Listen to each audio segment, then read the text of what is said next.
ऐसा कहा जाता है कि रामायण युग में भगवान श्री राम का कोई भी काम हनुमान जी के सहयोग के बिना पूरा नहीं हुआ था। लेकिन आज के युग में भी बहुत से लोग मानते हैं कि अयोध्या में भव्य राम मंदिर के निर्माण के पीछे भी हनुमान जी का बहुत बड़ा योगदान है। आज आपको आस्था के ऐसे चमत्कारों के बारे में बताऊंगा जिन्हें सुनकर आप बहुत हैरान रह जाएंगे। ये ऐसे चमत्कार हैं जिनका प्रमाण सरकारी दस्तावेजों में आज भी मौजूद है। आप सुनेंगे तो हैरान रह जाएंगे कि बॉस ऐसा कैसे हो सकता है। इनमें पहला चमत्कार अयोध्या के एक जज ने खुद महसूस किया था, जब 38 साल पहले 1986 में राम मंदिर से जुड़े एक केस की सुनवाई के दौरान एक वानर कोर्ट परिसर में आ गया। यह जज ने महसूस किया और जब तक मंदिर के पक्ष में फैसला नहीं हो गया, वो वानर वहीं कोर्ट परिसर में रुका रहा और बाद में जज साहब के घर पहुंच गया। आपको इसके बारे में डिटेल में आगे बताऊंगा, लेकिन आप सोचिए कितने कमाल की बात। जज साहब खुद कह रहे हैं कि भाई मैंने देखा वानर वहां था, जजमेंट जब तक नहीं हुआ हिला नहीं और फिर मेरे घर पे मिला। पूरा डिटेल अभी बताऊंगा। दूसरा चमत्कारिक किस्सा सुनिए। अयोध्या पर आतंकी हमलों को नाकाम करने वाले वानरों को लेकर है यह किस्सा। आप जानकर हैरान रह जाएंगे, अयोध्या को कई बार वानरों ने आतंकी हमलों से बचाया। ये घटनाएं खुद पुलिस के अधिकारियों ने अपनी आंखों के सामने देखी हैं। पुलिस अधिकारियों ने जो बताया है उसके हवाले से आपको यह किस्सा भी बताऊंगा। आपको जानकर हैरानी होगी कि आस्था के सबसे बड़े केंद्र अयोध्या में कैसे वानर सेना के हजारों राम भक्तों की जान बचाई।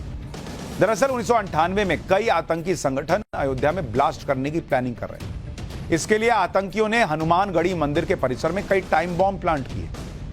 साल 1998 में अयोध्या में यूपी एसटीएफ को जानकारी मिली कि अयोध्या के हनुमानगढ़ी में 18 किलो आरडीएक्स छुपाया गया। यूपी पुलिस और तमाम सुरक्षा एजेंसियां तुरंत हनुमानगढ़ी पहुंची, मंदिर को खाली करा लिए। उस समय यूपी एसटीएफ में इंस्पेक्टर रहे अविनाश मिश्रा के मुताबिक बम डिस्पोजल टीम को लगा कि उसने सारे बम डिफ्यूज कर दिए, लेकिन तभी बम डिस्पोजल स्क्वाड के यूनिफॉर्म में एक आतंकी पकड़ा गया और पता चला कि एक जगह और है जहां टाइम बम लगा हुआ है। वक्त तो कम था, बम फटने वाला था। पूरी टीम चारों तरफ दौड़ी कि अरे यार वो एक बम कहां है। मंदिर का हर कोना ये लोग तलाशने लगे, हर एक गलियारा छान लिया। बॉस कहां है वो इकलौता बम, वो भी फट गया। भाई 10 ना फटे, एक भी फटा तो फट ना गया बम, पर बम जैसा कुछ भी किसी को दिखाई नहीं दे रहा था। तभी सबने देखा कि वाटर कूलर पर बैठा एक बंदर एक बम के तार को चबाए जा रहा है, जिससे बम डिफ्यूज हो गया। जो बम मिल नहीं रहा था वो बम एक बंदर बैठ के उसका तार चबा गया और बम डिफ्यूज हो गया। बॉस उस दिन लोगों ने कहा कि एक बंदर ने अयोध्या में एक बड़ा बॉम्ब ब्लास्ट होने से बचा लिया।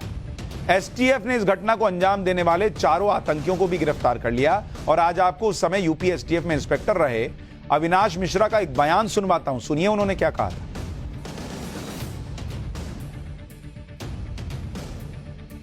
और ये हनुमानगढ़ी बजरंगबली का ही प्रताप है, क्योंकि बाकी हम लोग जो कर सकते थे वो हम लोग कर चुके थे। उसके बाद जो हुआ वो हनुमान जी ने ही किया। आपने देखा होगा सिटी में हम लोग जब पहुँचे, जब तक वो डिस्पोजल हो चुका था उसका। देखा कि वो तार काट रहा है, वो तार का जब देखा कहाँ जा रहा, तो फिर देखा कि एक तार वाटर कूलर से निकल रहा। तो क्योंकि वाटर कूलर से तार निकलने कोई मतलब है नहीं, तो ये हुआ कि यही होगा। डॉग स्क्वाड, वो बम स्क्वाड साथी था जी, तो उसको बोला कि भाई वाटर कूलर देखो यार। तो उसने जाके जब चेक किया, उन्होंने कहा सर ये तो डिफ्यूज हो चुका है पहले। और फिर जब उधर नज़र डाली गई ऊपर, तो अंदर हनुमान जी अपने गंतव्य स्थान पे पहुंच गए थे। वहां सुनने में बात बहुत अजीब लगती, लेकिन ये हुआ है। अयोध्या में हुई इस घटना की खबर को कभी किसी अखबार या न्यूज चैनल में नहीं दिखाया गया, क्योंकि उस समय अयोध्या बहुत संवेदनशील स्थान माना जाता था और देश भर में सुरक्षा कारणों को देखते हुए इस घटना के बारे में लोगों को बताया ही नहीं गया। लेकिन यह किसी चमत्कार से कम नहीं था कि श्री राम की वानर सेना ने अयोध्या के लोगों को बॉम्ब ब्लास्ट से एक तरह से बचा लिया। लोगों को लगा कि और क्या हो सकता है कि एक बंदर बैठकर जो है वो तार चबा रहा है वाटर कूलर के ऊपर बैठकर। अब ये आस्था की बात है, किसी को वो बंदर दिख रहा है, किसी को वो प्रभु का रूप दिख रहा है। अयोध्या में चमत्कारों के चैप्टर का एक नहीं, कई ऐसी कहानियां मिलती। एक और कहानी साल 2005 से जुड़ी हुई है, जब आतंकियों के निशाने पर एक बार फिर से अयोध्या का मंदिर था। 5 जुलाई 2005 को 5 आतंकियों ने अयोध्या में राम जन्मभूमि पर हमला किया। तब जैश ए मोहम्मद के 5 आतंकी एक सफेद जीप में सवार होकर आए आतंकियों की जीप आरडीएक्स से भरी हुई थी। आतंकियों ने जीप को मंदिर के पास खड़ा कर दिया। जीप में धमाका होते ही वहां दहशत फैल गई। इस धमाके में मची अफरा तफरी का फायदा उठाते हुए आतंकी मंदिर के बहुत करीब तक आ गए। आतंकियों ने फायरिंग करते हुए मंदिर पर हथगोले फेंके, रॉकेट दागे, लेकिन उनके हमले में मंदिर को नुकसान नहीं हुआ। इतनी देर में सुरक्षा बलों ने मोर्चा संभाला और आतंकियों के साथ मुठभेड़ शुरू हुई। एक एक करके सारे आतंकी मारे गए। एक आतंकी मानव बम बनकर आया था। गोलीबारी के दौरान उसके चीथड़े उड़ गए। इस भयंकर आतंकी हमले में मंदिर परिसर को कुछ नुकसान नहीं हुआ। 2005 में हुए इस हमले से भी जो हुआ उसको लोग मानते हैं कि ये चमत्कार से कम नहीं था कि एक ह्यूमन बॉम्ब भी आ गया, तब भी मंदिर को कुछ नहीं कर पाए ये लोग। अयोध्या के संत स्वामी करपात्री महाराज बताते हैं कि तब अपने गुरु के आदेश पर वो हनुमानगढ़ी पहुंचे और बजरंग बली से गुहार लगाने लगे और तुरंत चमत्कार हो गया। स्वामी करपात्री के मुताबिक आतंकी अपने ही हथगोलों के शिकार हो गए। संतों और तत्कालीन पुलिस अफसरों की माने तो एक बार फिर अयोध्या में जो हुआ वो चमत्कार से कम नहीं था और प्रभु की कृपा ने अयोध्या को बचा लिया। रामनगरी एक बार फिर दहलने से बच गई और बजरंग बली ने राम भक्तों को बचाया। इस आतंकवादी घटना के गवाह रहे अयोध्या के संत स्वामी करपात्री महाराज को सुनिए। उस दिन क्या हुआ था और कैसे उन्हें लगता है कि हनुमान जी ने ही कुछ चमत्कार किया। जब 5 आतंकवादी आए थे यहाँ पे बम लेकर के हनुमानगढ़ी यानी राम जन्मभूमि पे छोड़ने के लिए, तो हमारे सदगुरुदेव प्रातः स्मरणीय वंदनीय पूज्यपाद डॉक्टर रामदास वेदांती जी मुझको बोले, करपात्री क्या कर रहे हो?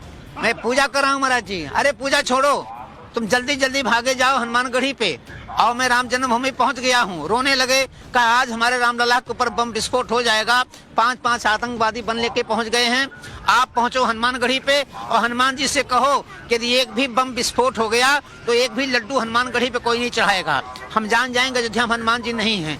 मैं एक गमछा लपेटे हुए दौड़े दौड़े हनुमानगढ़ी पे पहुंचा, सर पटक दिया, रोने लगा। हमने कहा हनुमान जी 5 आतंकवादी आ गए हैं, गुरुदेव वहां पर हैं, अगर एक भी बम फूट गया तो निश्चित तौर से मैं तो आपके यहाँ लड्डू नहीं चढ़ाऊंगा और किसी को चढ़ा नहीं दूंगा। एक आभास सा हुआ मुझको, एक सिहरन सी हुई मुझके, एक आवाज सी मेरे अंतरात्मा में आई कि दौड़ो जाके वहां पहुंचो जहां आतंकवादी हैं।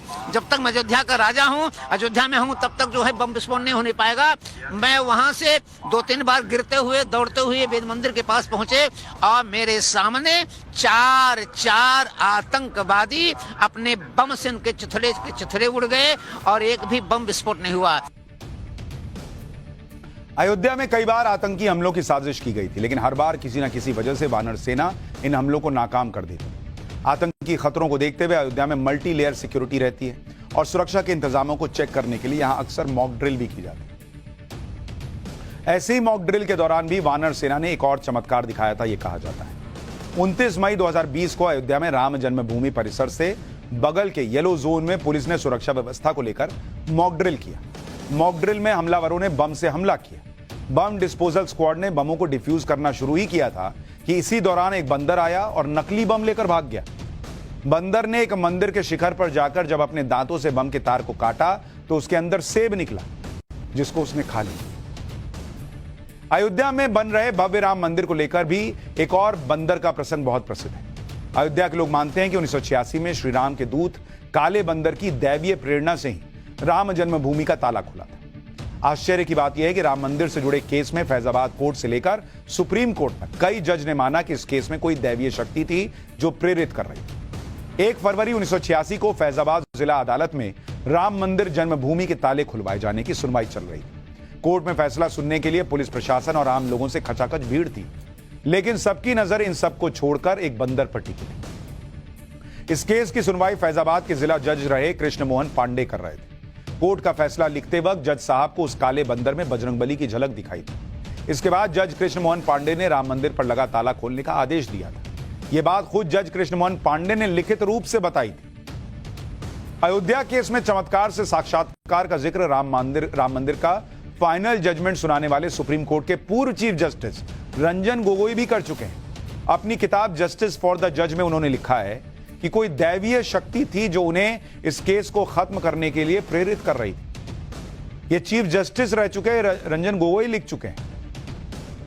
3 महीने की उस सुनवाई के दौरान पीठ में शामिल किसी भी जज ने एक दिन की भी छुट्टी नहीं ली। किसी जज को बुखार या सर्दी तक नहीं। ऐसा बहुत कम होता है कि किसी केस की लंबी सुनवाई के दौरान पूरी बेंच के सभी जज कोई छुट्टी ना ले।